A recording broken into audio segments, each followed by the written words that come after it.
Mana makro? Ini dia makro nih. So aku tengok tu dulu lah. Let's go, kita tengok skill mikro dulu. Halo guys, balik lagi di channel Cara Studios. Beberapa waktu terakhir kita sempat bahas gimana cara buat ningkatin makro skill kita kan. Nah hari ini makro gue dulu, bakalan bahas temennya nih. Karena hari ini kita bakalan ngomongin cara Tengok untuk ni dulu. ningkatin mikro skill. Let's go. So mikro tu dia kenal hero tu dulu, dan makro tu baru extend. So kita tengok dulu.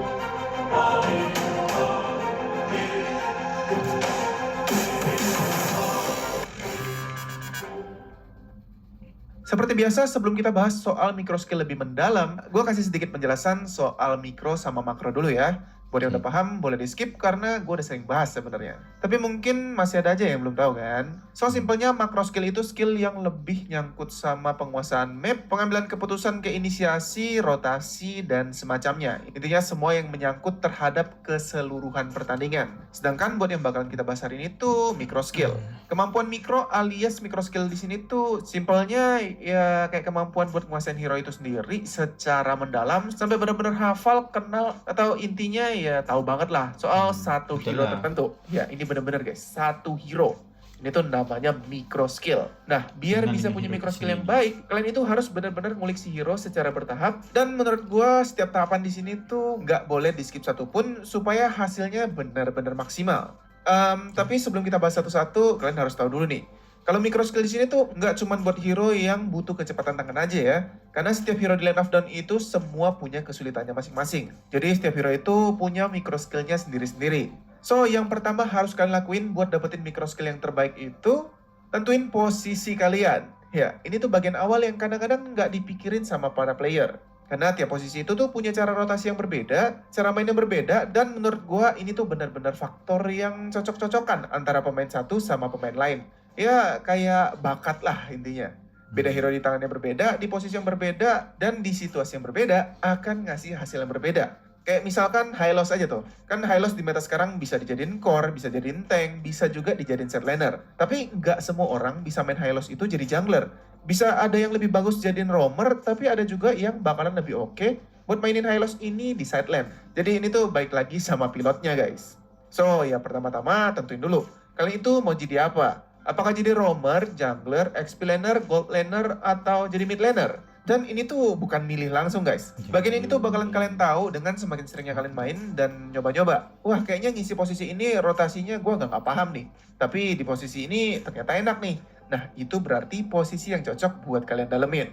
Nah kalau kalian udah nentuin posisi yang mau kalian ambil, selanjutnya kalian itu harus cari tahu juga tipe gameplay kalian. Bagian ini pun bisa jadi hal yang lumayan ngerepotin kalau ternyata nggak sesuai sama karakter main kalian. Jadi kalian itu harus tahu dulu nih. Secara umum sih gue ngebagi tipe pemain jadi dua gitu guys. Tipe player agresif sama tipe player aman. Player agresif di sini tuh butuh yang namanya perhitungan damage yang bagus, rotasi yang bagus, plus mental tarik ulur sama lawan yang juga harus mantap. Kalau kalian punya karakter kayak begini, berarti kalian ini bisa dibilang tipe player agresif.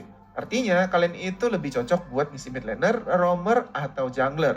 Tapi kalau kalian itu mainnya lebih santai, ngumpul-ngumpulin gold, rotasinya biasa aja, sama lebih punya kemampuan buat jaga emosi yang bagus, atau lebih suka main aman, berarti kalian itu bakalan lebih cocok buat ngisi posisi side lane, terutama posisi gold laner. Kalau posisi XP laner lebih kayak hybrid kali ya. Penguasaan timing harus bagus, tapi kalau dibilang buat rotasi, terkadang ada juga beberapa hero sama kondisi yang lumayan untuk XP laner buat rotasi juga. Makanya menurut gue secara pribadi, posisi XP laner ini tuh posisi yang paling susah kali ya setelah jungler.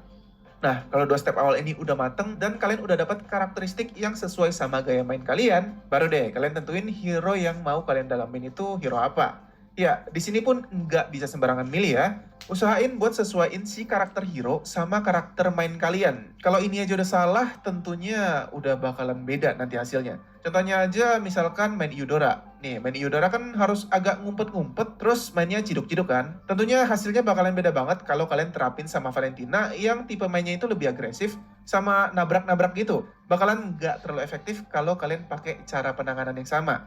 Jadi di sini tuh harus banget kalian perhatiin juga guys. Nah, setelah dapetin hero yang mau kalian pakai, baru deh kita gas ke bagian yang lebih spesifik lagi.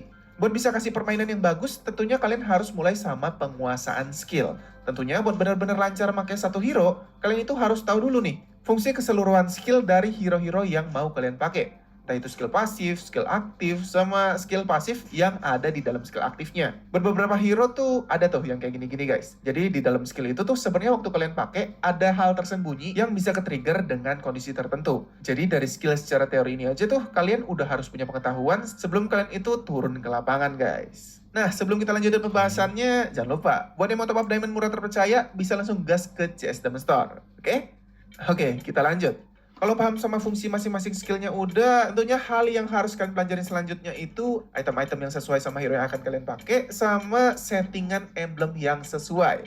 Ini juga jadi poin yang penting banget sebelum kalian turun ke Lane of Doubt. Untuk settingan emblem sebenarnya kalau mau nyontek-nyontek YouTube atau lihat pro player lain sih sebenarnya ya masih bisa dibenarkan lah ya. Soalnya ya set emblem itu nggak diganti-ganti. Nanti kalau udah setting ya udah tinggal dipakai aja terus-terusan. Tapi buat urusan item di sini nih yang agak lebih rumit. Jadi nggak bisa tuh yang namanya sekedar ngopi item pro player atau top global aja. Ini yang sebenarnya gue selalu tekenin buat kalian. Penonton lama gue pastinya udah pada tau lah kalau gue bawel banget buat hal ini. Di sini menurut gue kalian itu harus tahu banget fungsi dari item-item untuk hero-hero yang kalian pakai secara spesifik supaya nanti tuh bisa disesuaikan sama kondisi. Kalau lagi menang itu itemnya apa, kalau lagi kalah itemnya kayak apa, terus kalau lagi hadapin hero atau kondisi tertentu itu kalian harus bawa item yang kayak gimana. Semua itu tuh harus kalian pelajarin yang tentunya tuh bakalan beda untuk setiap hero dan setiap kondisi. Jadi masing-masing player tuh bakalan punya pengetahuan sama wawasan yang agak beda untuk hal ini. Karena tentunya hero yang dipegang juga agak beda kan. Nah, kalau udah baru deh kalian lanjut ke latihan prakteknya. Kalau ngomongin soal praktek alias latihan dalam game, lagi-lagi waktu ngulik hero yang lagi kalian dalemin, kalian itu bukan cuma sekedar main-main sama banyakin match plus bagusin win rate aja ya. Memang kalau lagi push rank itu win rate yang jadi salah satu faktor biar kita itu dinaikin atau kita dikasih pakai hero itu. Cuman win rate pun kadang-kadang nggak ngejamin ya. Kalau menangnya digendong karena partai 5 atau karena musuhnya lagi latihan tapi nggak maksimal, atau win rate-nya jelek karena ditroll sama tim sendiri. Jadi ya gimana? Menurut gua bagian win rate ini nggak bisa terlalu jadiin patokan guys. Nah, hal-hal yang sebenarnya harus diperhatiin selagi mainin hero-hero yang mau kalian kuasain itu, yang pertama sebenarnya combo-combo yang mungkin kalian pakai itu kayak gimana? Ya, ada hero yang punya 3 skill, ada yang punya 4 skill, dan semua skill-skill ini tuh butuh penguasaan yang bagus. Kalian harus tahu skill mana yang bisa dipakai duluan, skill mana yang dipakai buat ngiringin skill yang mana, atau skill mana yang dipakainya belakangan sama skill situasional. Misalnya, gue kasih contoh di Dairot. Dairot itu tuh hero yang harus selalu pakai skill 2-nya duluan buat ngebuka serangan sebelum skill-skill lainnya. Buat damage Dairot tentunya tahu dong, karena skill ini tuh bakalan bikin damage dari skill-skill lainnya jadi lebih gede. Atau Guinevere yang harus ngangkat musuhnya dulu buat ngasih damage gede. Atau lagi Aldos yang harus pakai skill 1-nya dulu sebelum nyerang, biar pas nyerang itu bisa pakai skill 1-nya lagi. Nah, ini tuh termasuk teori-teori dasar yang harus kalian latih selama kalian mainin hero-hero tertentu, dan ini juga berlaku buat spell-spell yang kalian bawa. Ada beberapa hero yang bagus buat nyerang sambil nyalain Vengeance, ada juga yang oke sambil nyalain Revitalize, atau ada juga hero-hero yang skillnya bakalan oke banget buat dikomboin sama spell Flicker. Ini juga bagian dari penguasaan combo skill. Dan buat spell ini, beda orang bakalan beda guys. Ada orang yang bisa combo skillnya pakai Flicker, tapi ada yang lebih suka di combo sama Petrify, ya itu hak kalian masing-masing. Jadi ya tergantung kreativitas sama skill kalian masing-masing guys. Selain combo yang bagus, untuk dapetin pola permainan yang bagus, timing penggunaan skill yang bagus itu juga jadi sesuatu yang penting banget.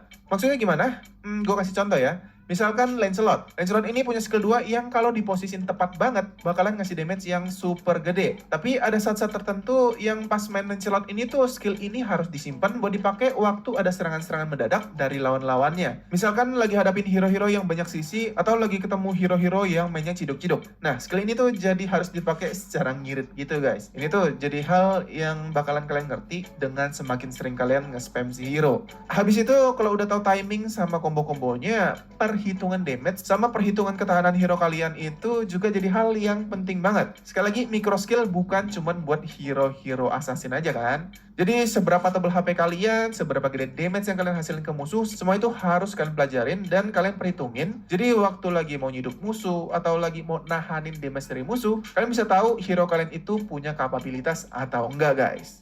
Nah, kalau penguasaan hero-nya udah bagus, kombonya udah mantep, dan kalian udah tahu timing yang oke untuk pakai setiap skill-skill kalian, berarti udah bisa dibilang micro skill-nya bagus. Belum tentu, guys. Ada hal yang gak kalah penting dan harus kalian perhatiin dalam penggunaan hero kalian, yaitu rotasi.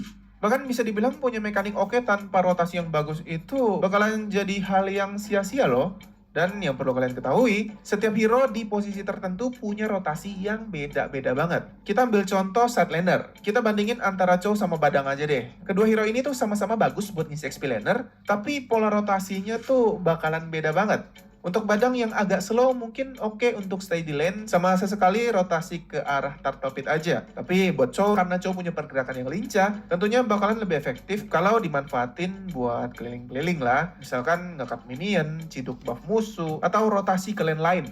Kalau kita geser ke jungler misalkan, jungler yang diisi sama assassin, diisi sama fighter, dan diisi sama tanker, rotasinya tuh bakalan beda banget guys. Pertama, dari kecepatan pergerakan udah beda. Kedua, dari ketahanan sama damage output juga tentunya beda. Jadi pergerakan masing-masing hero di posisi tertentu itu bakalan beda-beda. Dan tugas kalian itu untuk ngedalamin hero yang kalian pakai ini rotasinya bakalan lebih efektif untuk ke arah mana. Apakah langsung keliling atau harus ngumpet dulu di hutan sampai benar-benar jadi. Jadi hal ini tuh juga penting banget buat kalian pelajarin guys. Ya mekanik bagus tapi rotasi kentang pasti jadi nyusahin tim yang lain juga kan. Dan yang terakhir, ini yang harus banget kalian ingat. Setiap hero di tangan player yang berbeda itu bakalan jadi hero yang berbeda ya. Jadi jangan takut buat eksperimen komboin skill atau item-item bahkan spell tertentu buat hero yang kalian pakai sesuai sama gameplay kalian masing-masing. Jangan selalu terpaku sama apa yang kalian lihat di pro player karena pola permainan mereka sama pola permainan kalian tentunya bakalan beda. Untuk referensi boleh, tapi kalau memang nggak cocok, kalian bisa coba explore lagi yang kayak gimana yang lebih cocok buat kalian guys. Oke, jadi kira-kira itu dia sedikit tips dari gua buat cara terbaik untuk kalian maksimalin micro skill dari hero-hero tertentu. Mudah-mudahan bermanfaat, mudah-mudahan menarik, dan karena pembahasan gua udah selesai, berarti sekarang waktunya gue harus pamit. Thanks for watching, salam solo public, and see you again in my next videos. Bye-bye!